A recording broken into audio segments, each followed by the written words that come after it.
আসসালামু আলাইকুম। আদর্শ চ্যানেলে আপনাদের সবাইকে স্বাগতম। 16 বছর পর পঞ্চম শ্রেণীতে আবারও শুরু হতে যাচ্ছে বৃত্তি পরীক্ষা। 2009 সালে যখন পিএসসি পরীক্ষা শুরু হয় বা সমাপনী পরীক্ষা শুরু হয় পঞ্চম শ্রেণীর, তখন কিন্তু এই বৃত্তি পরীক্ষাটি কিন্তু বন্ধ হয়ে যায়, যা পুনরায় আবার এই বছর থেকে চালু করার সিদ্ধান্ত নিয়েছে প্রাথমিক শিক্ষা অধিদপ্তর।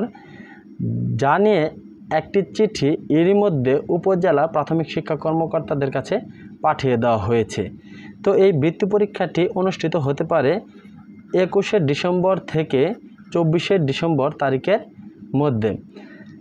তো এই পরীক্ষায় যে সকল শিক্ষার্থীরা মেধা তালিকায় জায়গা করে নেবে তাদেরকে কিন্তু মাসিক হারে একটি নির্দিষ্ট অঙ্কের টাকা কিন্তু তাদেরকে দেওয়া হবে।